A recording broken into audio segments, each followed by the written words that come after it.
Defendant Dale Ryan Hickman, the verdict reads, "We, the jury, being duly impaneled and sworn in the above entitled court and cause, do find the defendant on the charge of manslaughter in the second degree guilty." As to State of Oregon versus Shannon May Hickman, it says, "After we, the jury, being duly impaneled and sworn in the above entitled court and cause, do find the defendant on the charge of manslaughter in the second degree guilty."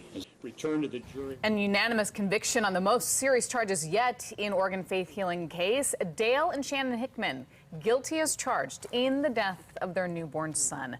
Thanks for staying with us. I'm Deborah Knapp. And I'm Brian Wood in tonight for Steve Dunn. And our team coverage starts with K2's Bob High, who was in the courtroom for that verdict this afternoon. And Bob, after more than 2 weeks of testimony, it sure didn't take that long for the jury to reach a decision. Not at all, Brian. In fact, it would only take 10 jurors to decide on whether Dale and Shannon Hickman were guilty or innocent on those charges. As members of the Followers of Christ Church, they believe in prayer rather than medicine to heal. It only took 4.5 hours, though, for those jurors to decide the Hickmans were criminally responsible for their newborn baby's death. We feel that we made the right choice. Natalie is among the dozen jurors who decided unanimously that Shannon and Dale Hickman should have called for medical help before their son David, born 2 months premature, died 2 years ago. The baby, born at home, lived for just under 9 hours. Another juror who didn't want to be identified says no one issue stood out. The whole package together was just convincing.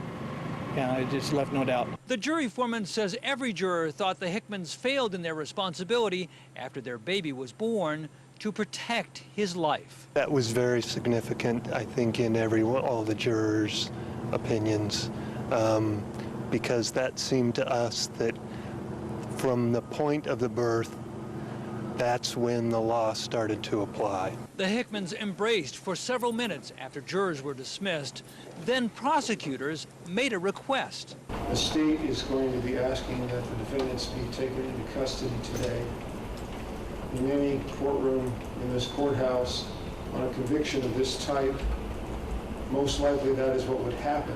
The judge said no, that the Hickmans' ties to the community were enough to allow their freedom until sentencing. Juror Natalie understands the guilty verdicts aren't easy for anyone. I can only imagine what their family is feeling and all the emotions going through their heads, but it was also emotionally tolling on us, I would say, because it's obviously a tough decision to make. The Hickmans are set for sentencing on October 31st. They could face more than 6 years in prison. The Hickmans also have a 3-month-old son. Live in Oregon City, Bob High, K2 News. Bob, thank you.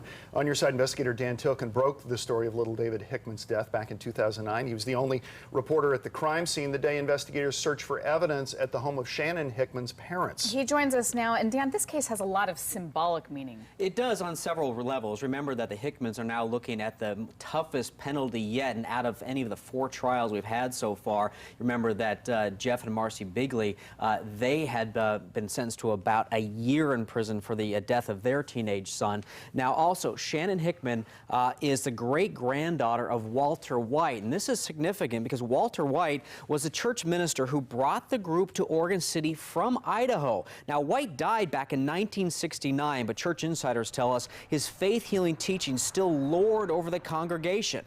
Also, Dale Hickman is the great-grandson of one of the church elders. All the elders are dead now, and church insiders tell us that means no new members can be baptized into the church. It's a closed congregation dependent on intermarriage. Now, Dan, you've been covering this church for a number of years. What do you think this case means for the future of the church? Right. Former members have been hoping that these verdicts would send a message to the members to get your kids to doctors. And we're told by these former church members that there's a power struggle within the church between those who want to take their kids to the doctor and the hardliners who want to still stick to the faith healing. Now, former members were very fearful after the first Followers trial when Raylene Worthington was acquitted in the death of her daughter Ava, and Carl Worthington was convicted of a crime that only put him in jail for about 2 months, that the church members would be emboldened to thumb their nose at medical care that God had spoken by saving the Worthingtons from harsh punishment. And the Worthingtons, we should note, were also at today's verdict. Yeah, we mentioned before that this jury could have gone for criminal mistreatment, a Right. lesser charge. Were you surprised by the verdict they came back with? Only because the prosecutors have a big burden to prove here. They cannot tell the jurors about all the other deaths, the 20 children in That's right. 30 years that have died. So the jurors think, oh, this might have come out of the blue. That was a factor in the Worthington case. We heard that from jurors, but these jurors, for some reason, did not need that prior information. Okay, Dan, thank you. Interesting analysis, Dan. Thank you. And